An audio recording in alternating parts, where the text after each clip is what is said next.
This is Phantom Electric Ghost doing live on the air with Ann Kittredge. I want to welcome you to the Phantom Electric Ghost podcast. This is your first time on the show. How you doing tonight? Hey there, Phantom. How are you? I'm doing great. So it's wonderful to talk to musicians. We started the podcast back in 2016, talking to emerging singer-songwriters, and that was our primary focus for the first couple of years of doing the show. We Oh, still talk to maybe one or two musicians a month, but we've kind of expanded to this creative people from around the world. But I do love talking to musicians and creative people. It's kind of like my focus, well, my original focus. So it's great. You're a singer, actress, volunteer, and you're an advocate. And we do have your website below, and that will be clickable, www.ankittredge.com. So people will be able to connect with you there. oh my gosh, that's clickable. Oh my gosh, that's Not cool. right now, but No, but once wow, we're once we're published, it will be in the description of the wow, podcast on any of the cool. platforms like Facebook, YouTube, and Twitch. Any other podcast like Apple, Spotify, it will be fully clickable. They'll be able to click right through. And that's just an added feature of what way things happen today. A couple of things we asked before we get into your bio and your whole story is like why what motivates you and why do you do what you do? So, I actually really get this question because I did take time off. I was one of those people who, decided that if I was going to have kids, I wanted them to know when they went into therapy at the age of 30 who to blame. So, we started with nanny and babysitter, and I went, what am I doing? So I did take time off and I devoted it to a lot of advocacy and volunteerism. And after 11 years, I was like, I really, my creative spirit really needed to get back to what had been doing before. But what I was doing before was theater, 8 shows a week all over the country. And this time I thought, let's see what you do as a solo singer. And it was honestly, it was a rather dangerous decision because I had never done it that way before. And it's been unbelievably rewarding. It's been great. It's been great.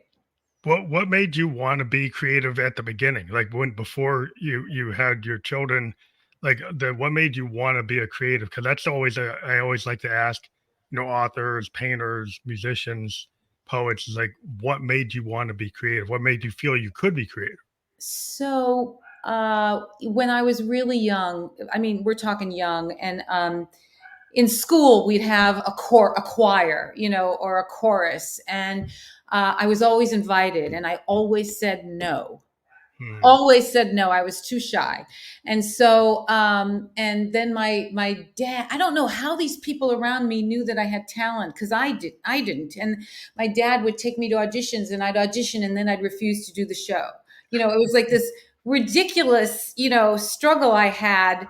And then I went to college for psych and to be a psych major, and that's where it happened. I think I had a college roommate who was, someone of my age, not parents, not these old people, saying, you really got to audition for a conservatory and get out of this place. And I did, and I got in, and there the spark. It was like, oh my god, I finally felt like, I was it was a lot of work, but I finally felt like I was doing work that I more than was willing to do for as Wow. much as I needed to do it. I just loved it. So yeah, it just took me time to get out of my own So, insecurities, I guess. yeah, was it like stage fright or was it just like imposter syndrome type of thing? Yeah, I think it was certainly shyness, and even now I have to tell you, Phantom, we're a little bit different generations. Um, there's a lot of effort to be put into social media in order to further anyone's career, right? And it's anyone's career in the entertainment industry. And it still is uncomfortable for me. Like, I feel like, oh my gosh, am I such a braggart? Like, this is so weird. It's just something innate in me that, I Mhm. just want to do the work. I want to perform. Yeah, I just want to get in front of the audiences. I want to, like, give them my all. get to the And stage, not the other stuff. yeah, Yeah. yeah. Yeah, I've run into a lot of artists that like all the all the other details of being a performer, like they don't want to do the A&R. They don't want to do all the shaking hands and, going to the parties, and they're not into that. They just want to be kind of like Prince was a big archetype of that. Like he purposely stayed in his Paisley Park mansion and built the studio in there so he would just have to be able to do it there Yeah. and not have to travel around.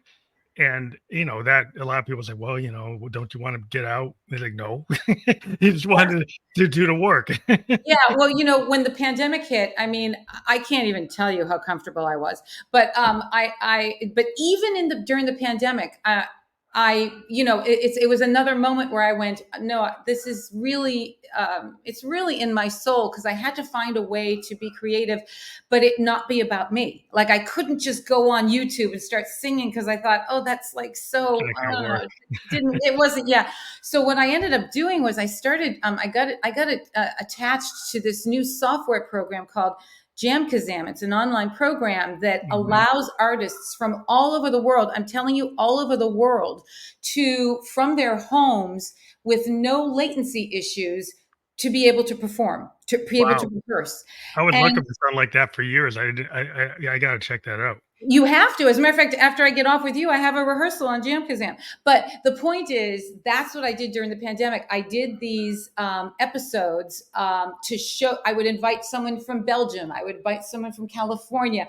And we would perform live on YouTube. We kept it short because we didn't want to crash. But again, like it was that thing of finding. Yeah, that's cool.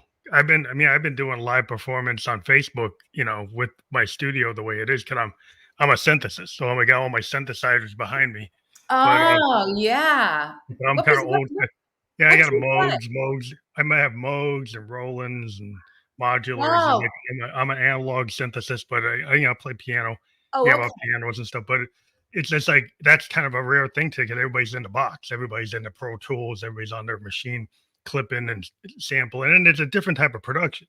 But I'm a child of the 70s, and I had my Tascam and my Fostex, and I'd have like a Roland D50 and maybe a sequencer or like a Moog, mini Moog I found that was like nobody knew it was worth anything, and grab it and use it before they found out that, those actually are worth something. I was able to get one before people knocked the price out.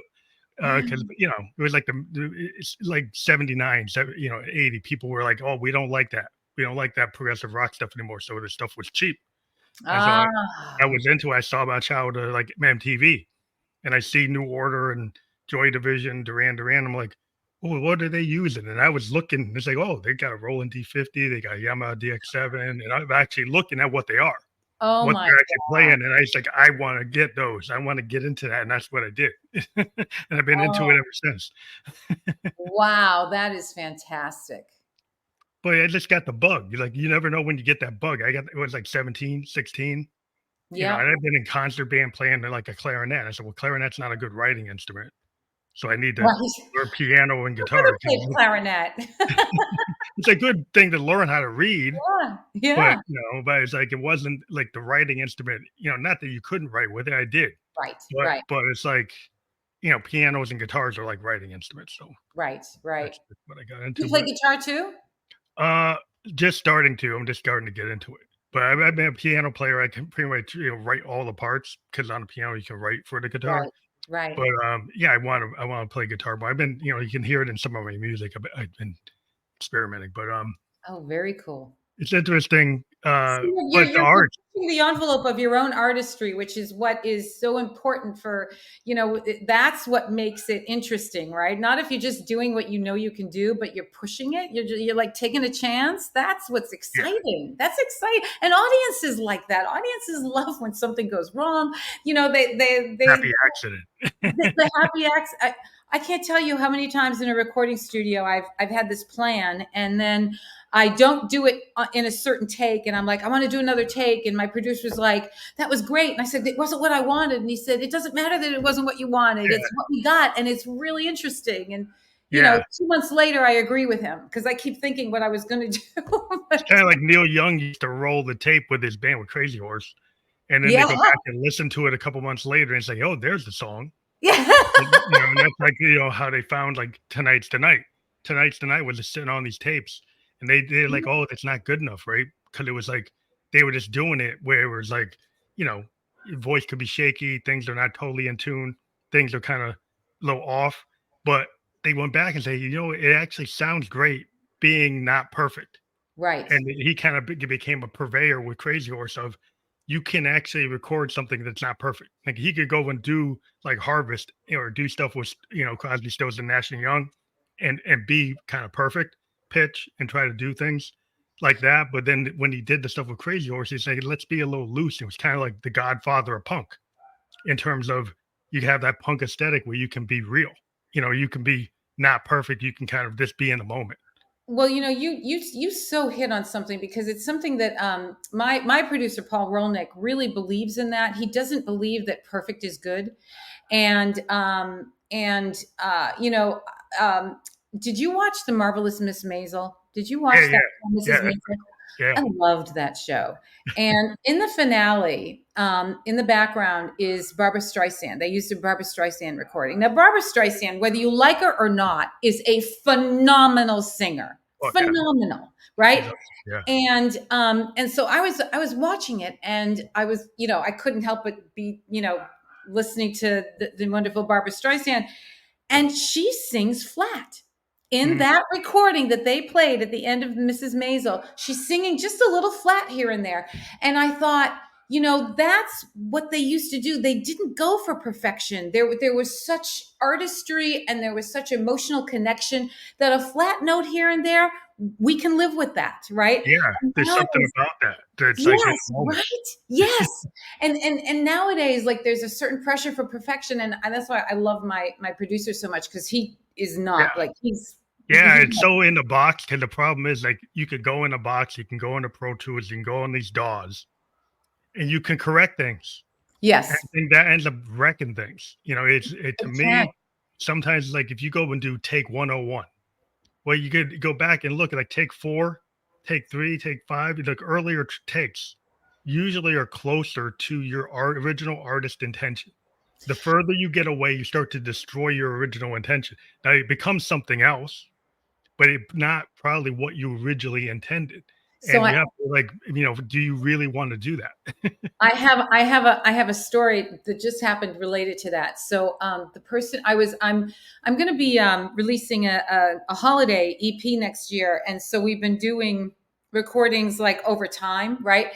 And so I was in the studio earlier in August and recorded this song, and when the person who was mixing it sent me a draft mix, I was missing certain S's. Now, I have really good diction. And so I'm like, I know I sang those S's. And so I'm writing back saying, what happened to this? And You chewed them out. and he kept saying, well, it's what you did that day. And I'm like, no, it isn't. I'm sure I sang.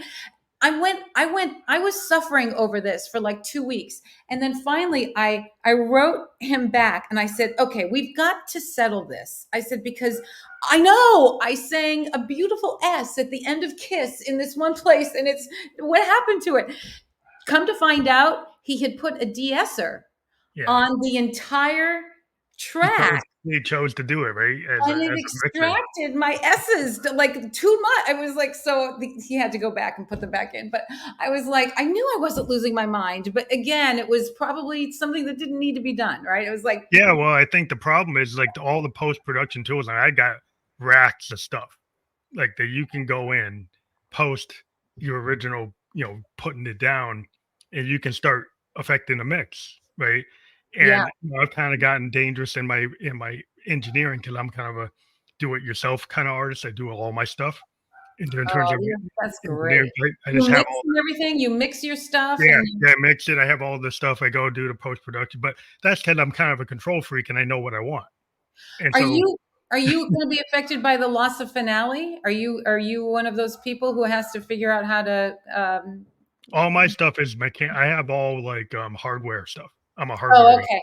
So I'm not affected by DAWs at all. I take all my stuff and I put them into actual boards and hardware recorders. So I don't use DAWs. I'm a DAW-less guy. So in that world, you don't run into that, right? But in the rest of the world, everybody said, "Well, that's too hard." And I say, "Well, in some ways I'm not affected by updates, right? I'm You're not right. Exactly. getting rid of Exactly. programs or not supporting programs. It's like all my stuff is like it's a mini mode. Right. It's a DX7, it's a D50, and it's going into a hardware recorder, and I'm using, like, post effects onto it, but, like, that is kind of a lost art. I mean, there's some people that are really into it, like Jack White and some other guys from the Foo Fighters, they're into using analog boards and stuff Right. like that, Right. but there's, like, everybody's, "Oh, you can just use the DAWs," and it's like, "Yeah, you can, and it's egalitarian, it allows you to put a mix together in a little apartment in New York, Mm, right? And you don't have to have all this stuff." And I understand that. But there's something about actually letting my Moog be the Moog and not compressing it and letting the analog stuff come in the way it was meant to come in. mhm, And mhm. I just have a feel for that. But I understand technology. Not that I'm not opposed to using some things, but I'm kind of like I am opposed. You have every right to your opinion. I'm sorry, Yeah, but you yeah. have every right to your opinion. But yeah, yeah, I think it's like people can wreck mixes. If you can see people go back and remix whole albums because it's like at one point they had one guy doing it, and then they go like, oh, let's go back to the original mix. And you've had albums that were re-released because I'm a fan, and I've gone back and Yes. listened to people going and remastering things. It's like, wow, that's a totally different take on this record because Yes. this engineer decided to do this, and this engineer decided to do that, and you're like, wow, there's a big Yeah. difference. And not only that, but especially when you go further back, I am of that generation where I do miss the sound that you got from vinyls. You know what I mean? That Yeah, you yeah, lost when final it went to sound. CD, and and it's like when you revisit those albums after, hearing CDs for years and years, you go, "Oh my gosh." It's all this headroom. Like, they sometimes you lose the headroom, and I go back Yeah. and I listen to, like, The Who Tommy because 'cause I'm a big time Oh, advocate, I worked right? with Roger. Oh, wow. But I love, Pete and Daltrey and Moon and all those Yeah. guys. But, I seen them 3 times with, not with Moon, but, Kenny Jones. But and Entwistle was still playing when I saw him. But, the Oh. thing about The Who is, like, when I listen to Tommy on vinyl, or even Quadrophenia on vinyl, there's so much there that I lose on CD, that I lose on, MP3 wave files. It's like there's something about like I'm a child of the 70s. I listen to Pink Floyd on vinyl. I Mhm. listen to Sun Ra on vinyl, listen to Davis on vinyl, listen to Hendrix on vinyl, the Doors on vinyl. It's like, and I really feel like there's a difference. There's something that gets pulled out for convenience. And I understand what's more Yes. convenient to listen Yeah, to it on your phone, I agree. but when I sit and listen to Tommy, I listen to the whole thing.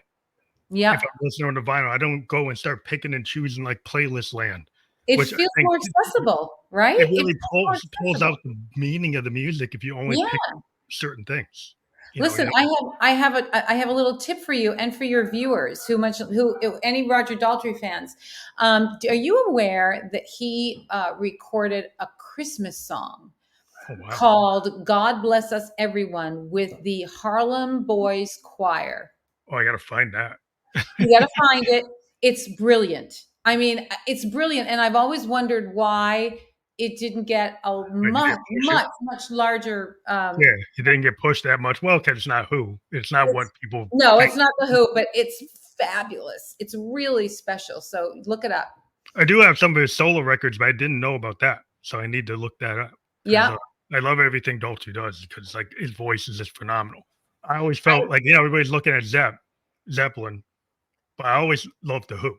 I was kind of like, not that they're all great, but there's something about The Who that really kind of brought me in. It was kind of like their punk aesthetic, and then they got this progressive aesthetic, and then they got this rock opera thing.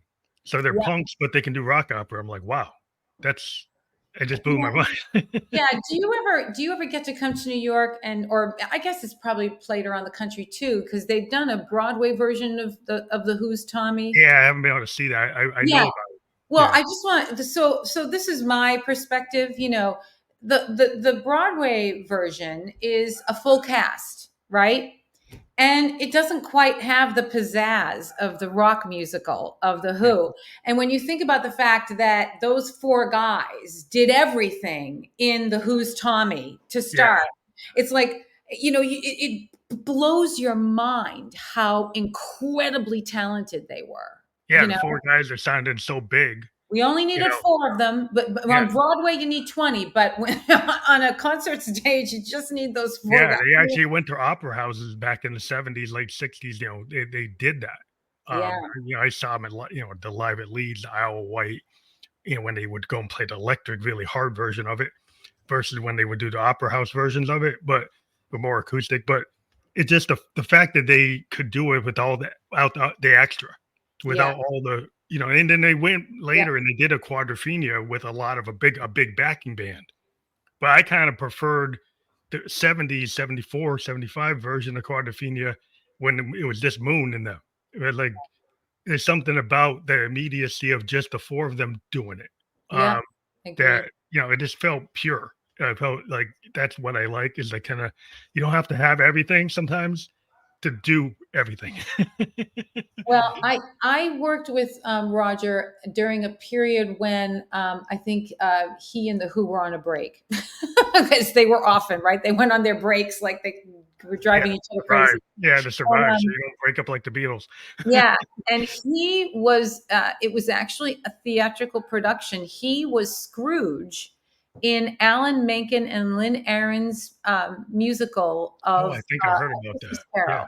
Yeah, I heard Yep. about that. And I have to tell you, what he brought to the score was kept for every year after we did the show because they always brought in one big star to play Scrooge, right?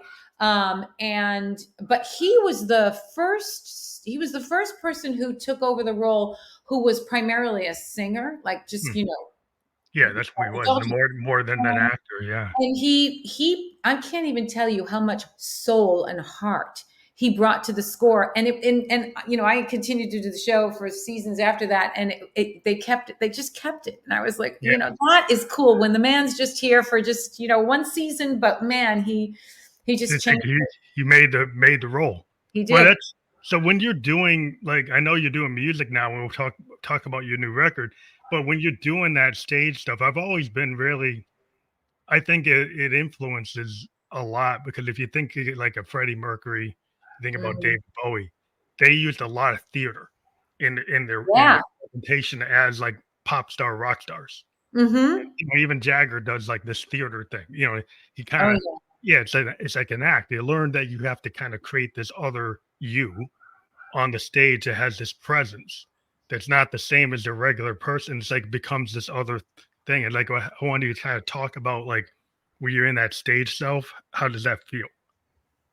Oh man, I can't even tell you how much I love it because it's all about getting lost in the character and then you really truly don't always know what's going to happen every night, right? If you do it right, if you're doing it right, you don't always know how it's going to always work. I mean, you get a sense of where the laughs are, and sometimes there are laughs that are maybes, and so you never know every night whether you're going to get it. But generally speaking, because we're all human beings and we don't know what we're going to feed each other each time. It's so thrilling. It's thrilling because it keeps you on your toes. You have to be present, you You kind of know? like you're reading the room, like you read like based on what the crowd is or what the room's like Yes.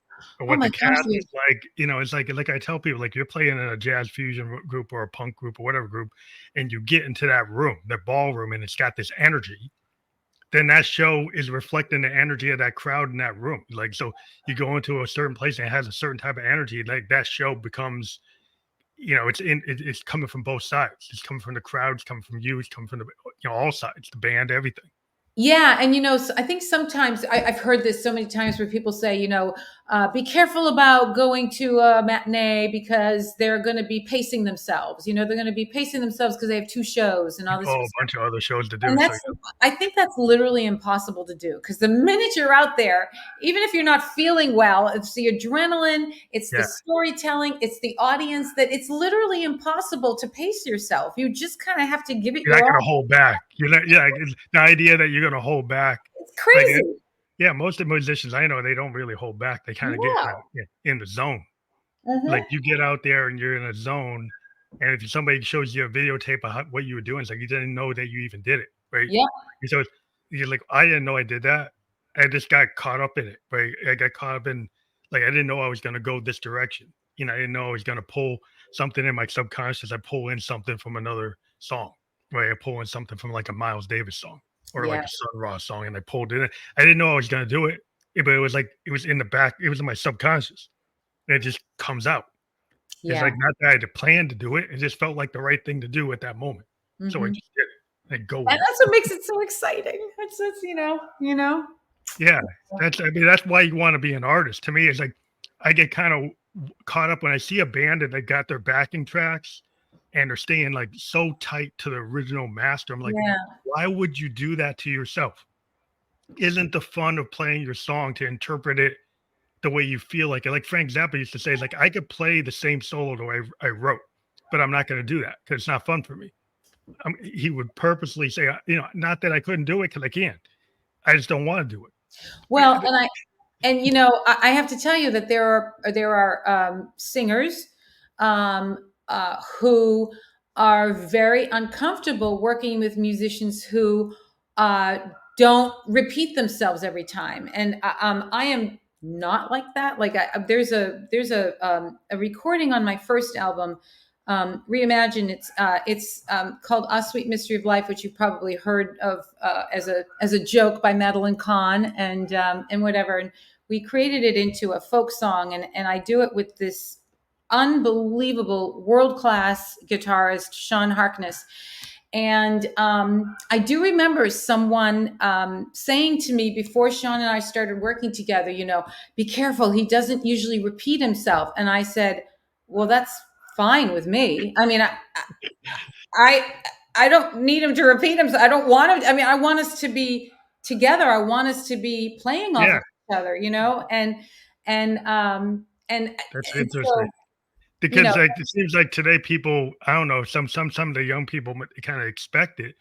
Expect to hear the song the the exact same same way. exactly the way it was written. And yeah, you can do that with all the tools today.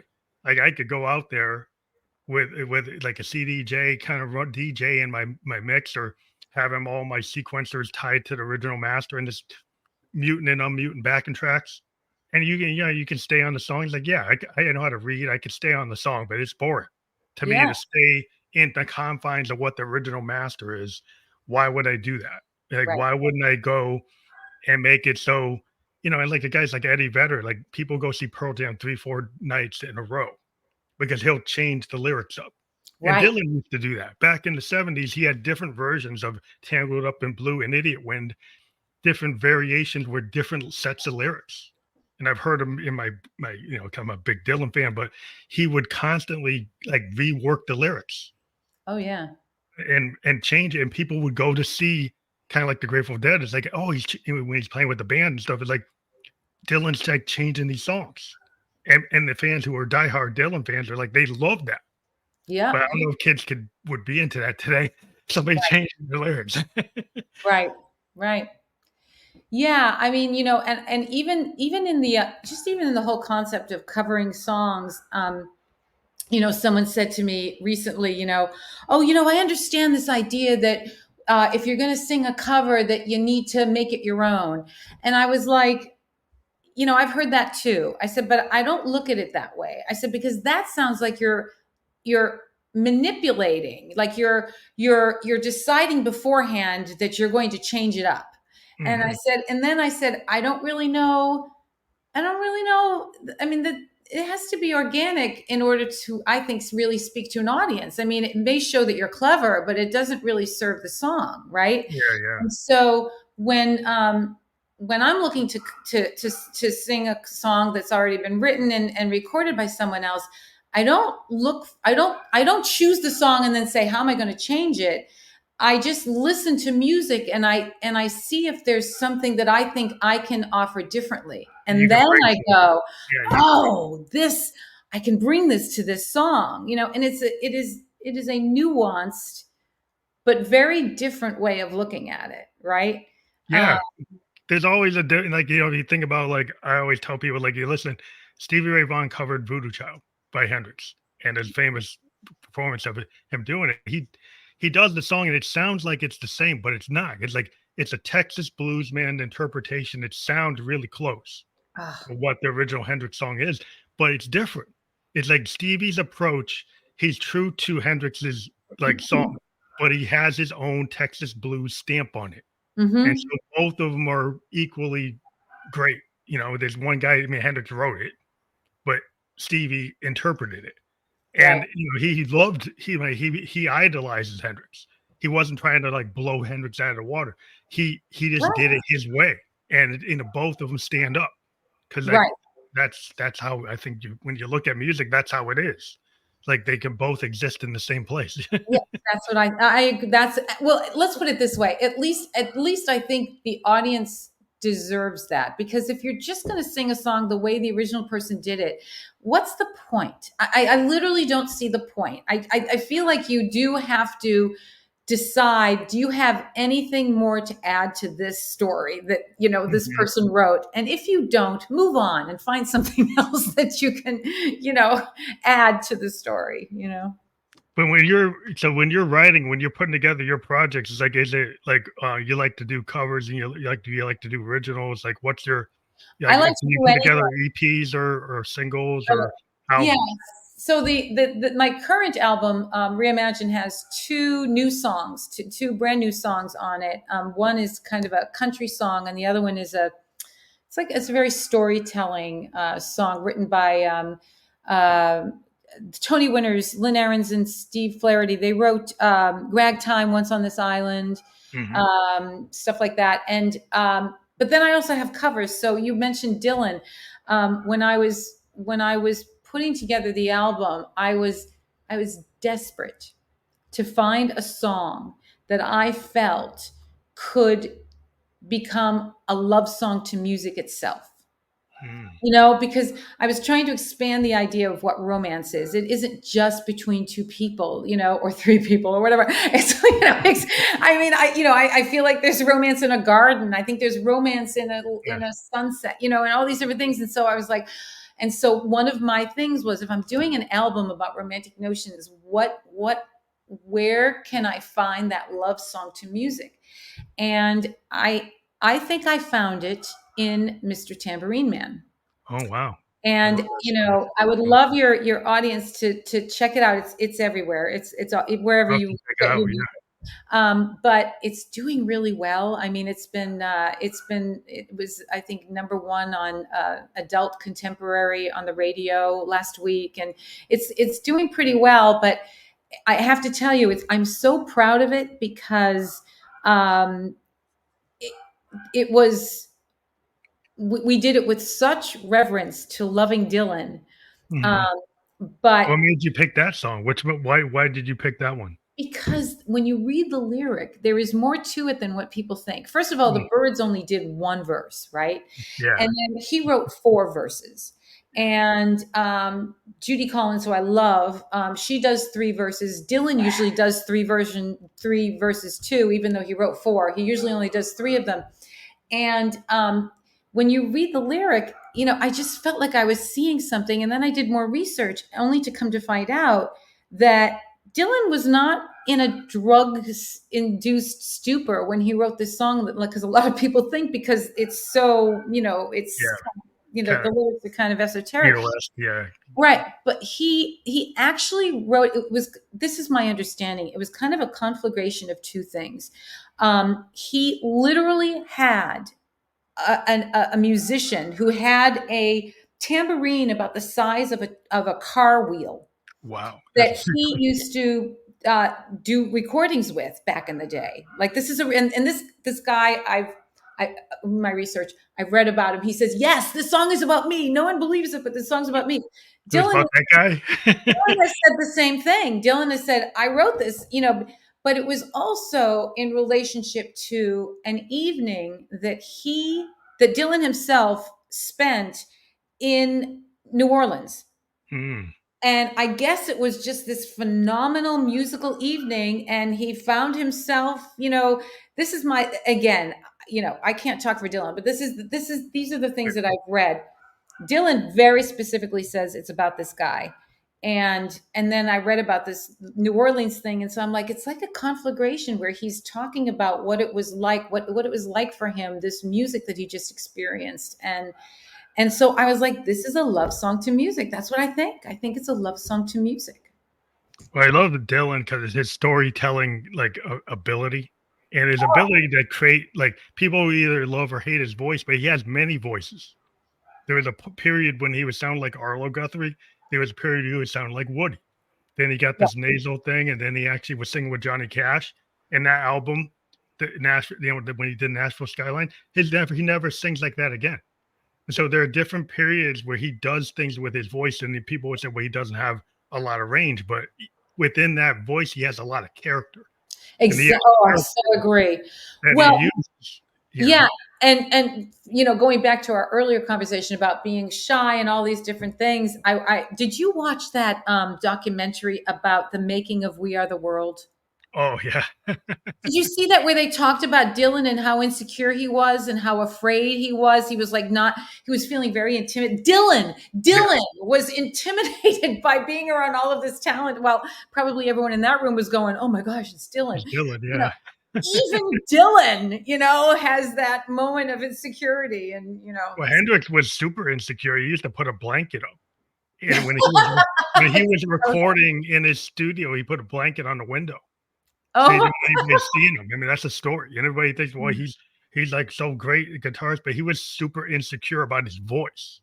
He knew Mhm. he could play. He knew he could blow anybody away playing. He was kind of very good about knowing that, but he was very insecure about the voice. And so Wow. he that always kind of he was always kind of it's like I'm getting singing right in front of Mick Jagger. I'm singing in front of Paul McCartney, and then he get nervous because he Yeah. knows that well, those guys can sing better than me. And so there's always this like, well, you're Hendrix, but he's Yeah, like, I know. it doesn't matter. It's like people can get insecure and you wouldn't think they are. It's like, wow. Yeah. It's always interesting to me is like the whole point of like the stage is like where you get on stage is like I know people that like they get really anxious until they get on stage, right? And they were like thinking about things too much, and then it kind of all fades away once they're on the stage, and then they have to deal with the rest of that. And I don't know, some people come to terms with like learning how to be in that stage life and to being off the stage, and the feelings you get sometimes you can't come down from that. So that's always been like a struggle for some artists to figure out how do they balance their life between these like really powerful connected moments and then these moments where that's not happening. Yeah, I would have to agree. I mean, I am so focused. I'm a real rehearser. I love to rehearse because I feel like the more you rehearse, the more you can let go when you're on stage because you're so secure with things that if things screw up, you're not going to be thrown by it, right? Hmm. So that's to me the value of rehearsal. But and so I focus so my attention is so focused just prior to going on stage on the audience and on the fact that when it's about to be about them. It's no longer about me. It's no longer about the work we did to get here. It's about these people paid. They paid. They came here. They paid. They're drinking. They're just waiting for me to show up and do this. And it's going to be all about them now. And I do think that that's valuable because I think some artists, their fear is because it's still all about them. Yeah, that's a good perspective to kind of flip it. If you flip that, then you can maybe take And that albatross off your neck. You see what yeah, I'm saying? there's still fear that you're going to disappoint the audience. Like, you're like, oh God, I really want to do this well for the audience. But I do think it helps to get the onus off of, it's okay. You don't have to be perfect. Just do what you need to do to entertain the audience. So the record you have is like it's already out or it's like parts of it are out. Yeah, no, it was released in May, and it's been on. It just started radio play a couple of weeks ago, which is thrilling for me. This is a new level for me, so I'm really excited about it. But yeah, it's streaming on everything, and just got it's getting really nice reviews and stuff. I'm very proud of it. The first album that I put out was kind of a fluke. it was basically me going, oh, I love these arrangements that I created with my music directors. Let's record them. And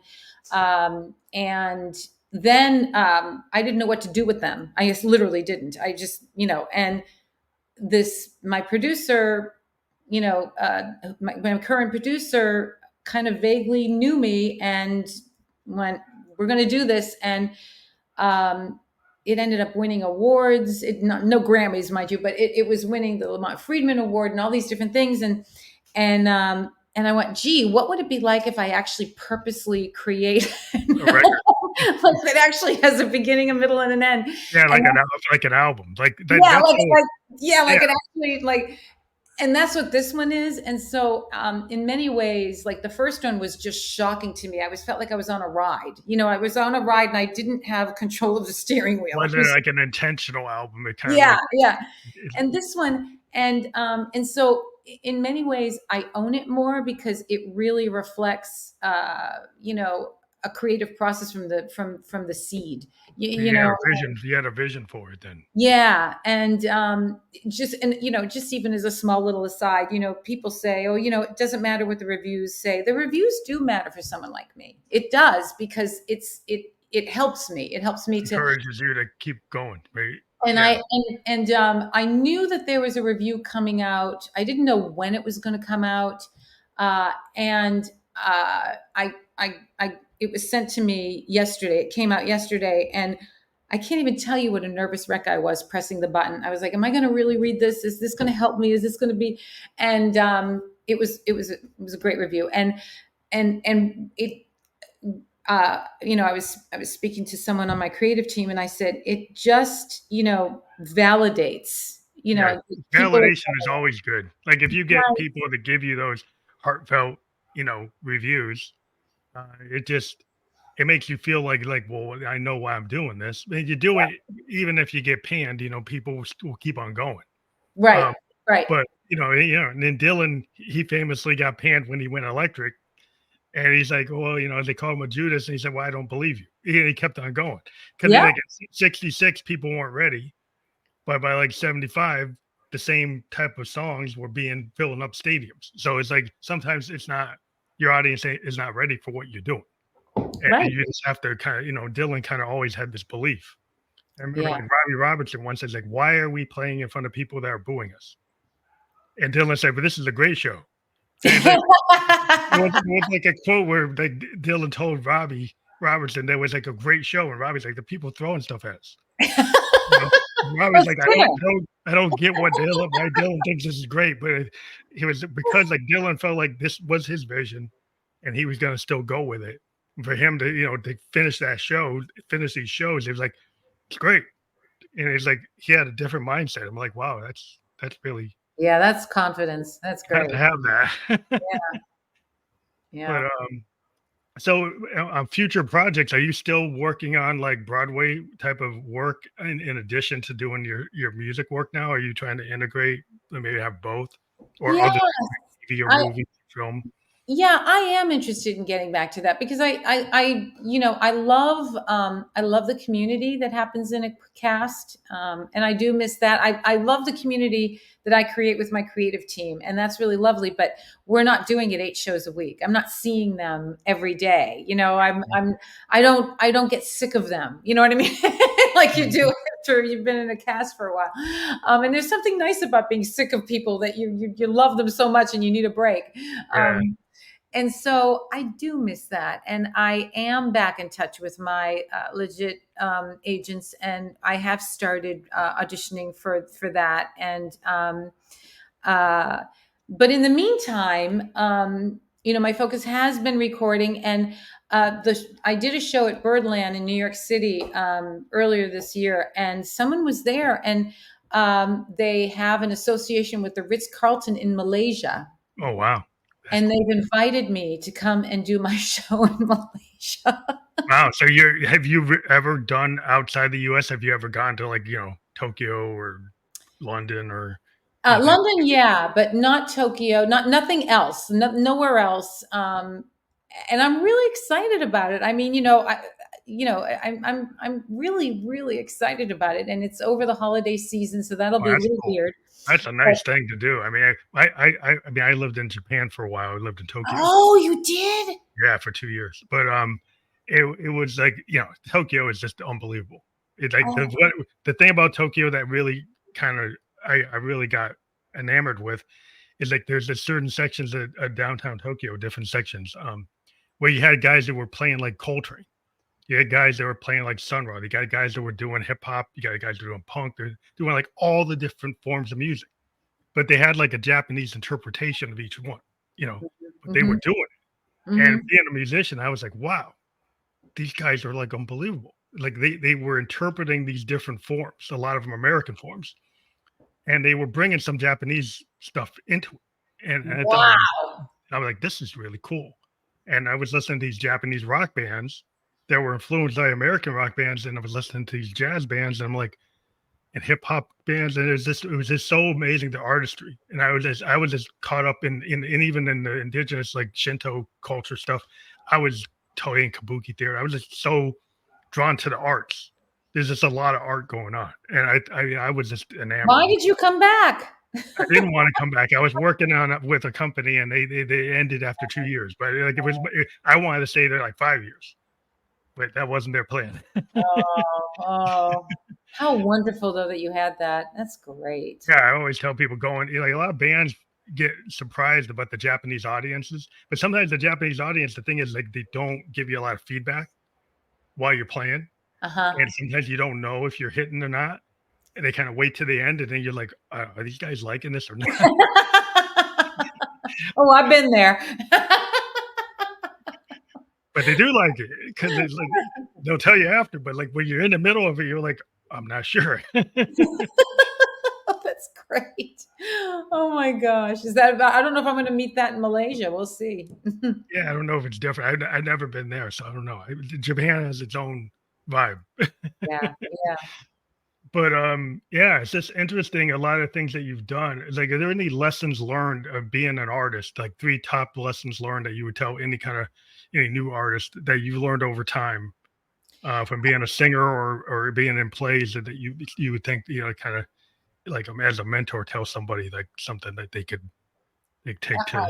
heart? I think the biggest one is do anything you can. Don't stick to what your primary art. Like my point being that what has made me a better singer and a better storyteller and a better performer and a better actor is all of the volunteer work I did, all of the different organizations that I met, all different kinds of people, all of the classes I took, all of things that are so unrelated to the art of performing is what makes me better at it. Oh, wow. And you come to New York or wherever it is, and you want to start a career, an entertainment career, and so I just met this girl yesterday. I was at 54 Below to a show, and I often go alone on purpose because I want to be seated with people I don't know. So Mm. then I can start. And so I often do that. And so I did that last night, and I was sitting with this girl who had just moved to New York 3 months ago, and her dad was visiting her, and I could tell that she was feeling a little bit, and I just looked at her, and I was like, I gave her some advice on how to get a job, but none of the job advice I gave her was related to acting, because that will come in time. I'm not going to be able to do that for her. But what I was trying to impress upon her is whatever job you're doing, believe me, you will use that someday. It's going to be a story in a show, or it's going to Mhm. be a character that you decide, oh my gosh, I remember I met this person and they were like this, and you're going to bring it to that. And unless you allow yourself to do that and not be ashamed, so many people are ashamed of not becoming a success quickly, right? Yeah, but it takes time. I mean, Well, that whole thing about, is it 10,000 hours? yeah, 10,000 hours of putting it in, I, I to play my totally mode. I totally think that's true. I really do. And so, that's true. And the idea of just exposing yourself to everything. Those are probably the two things that I would tell people the most. Yeah, and then also, oh, and this is something else. People will say, even some fellow singers will sometimes say to me, "You still get voice lessons?" I've been getting voice lessons my whole professional career. I have no intention of stopping. I mean, like, why would I stop? So I guess that would be the third piece of advice: is don't stop improving your skills. Your Like, craft. Yeah. I mean, I think like Bowie used to say, like a lot of times he didn't feel the artistry unless he was treading water a little bit, that he would go and try different things. You go right, work with Brian Eno, and Brian Eno would come in to a bunch of like what student musicians go up on a chalkboard and say, put these chord arrangements together. Student musicians said, well, that doesn't work. And Brian would say, do it anyway, try yeah, it. Because they were like, well, that doesn't work musically according to music theory. It's like, I'm not going by that. I'm going right, by, he was very experimental. He'd do all kinds of things like inverting things, doing things in the wrong order, just to see what would happen. And Bowie loved to go into things like that. He loved to go toward people that would push him, he was singing with like Luther Vandross on the Young Americans, and that was not what he was doing when he was working with doing Ziggy. He would go, work with Stevie Ray Vaughan when he did like Let's Dance, and like people would say, well, how does that work? They don't seem like it would be the same place, but that's how you push yourself. You go work with people you wouldn't think you would work with. totally agree. Totally agree. With people who are going to stretch you, I totally agree. Yeah, I think that's how you grow. That's how you get beyond your like. Some people like want to be in my niche, and and sometimes even your A&R wanted to stay like you're electronic pop, or you're new wave, or you're techno, or you're bass and drum. Is like, what if I'm expansive? Is it, what's that? Well, yeah, like next week, my niece is getting married, and she asked me to sing at her wedding, and lo and behold, she chose a French song, and I'm like, I can't believe I'm stretching myself for my You have to niece's learn wedding. A you French learn French. song. I'm like, I'll do it. I'm gonna do it, which is what I have rehearsal for later. It's like I gotta. Well, that's cool. I think it's cool to sing foreign language. I mean, I was listening to a lot of Japanese music, and I was getting into it. Yeah. And and it's like, yeah, sometimes it's cool to learn another language, and because it's got those words mean something. It's like, don't just translate it. The language actually makes the song. You know, like if Yes. you singing some songs in their language, like you don't have to turn it into English. It's like that song is meant to be sang in its mother tongue, so why not? It's like stretch and Mhm. learn about that. Yeah. Absolutely. But I want to thank you for being on the show. I know you had to have your rehearsal, so I don't want to keep you from Thank you that. so much. This was a blast. Yeah, great. I love to talk to musicians. That's like my first love. Is like it's like who I started the show back in 2016 talking to independent emerging artists, and it's always been like the sweet spot for my interview style. Well, I'm but honored. This is but, great. but thank you for being on the show. We want to remind people they'll be able to click on www.annkittredge.com to check out everything Ann Kittredge, and you know Especially romantic notions. yeah, yeah. Well, check out your record and go on all the platforms. Are All the you time. gonna offer it like as like physical CD, vinyl? You can buy it too. You can buy it. Cool. It's not in vinyl, but it's on CD. Oh, awesome. My That's Reimagine is in vinyl. You can get Reimagine in vinyl, but my Romantic Notions right now is only on CD oh, great, and great. Well, at least, streaming and all that jazz. Yeah. awesome. Well, I want to thank you for being on the show, Thank and you. we're just live on Facebook, YouTube, and Twitch, and we'll be on all the other podcast platforms where you can listen to or watch a podcast by tomorrow. Thank you for being a guest on the Family Electric Ghost podcast. Have a It great was a night. pleasure. You're great.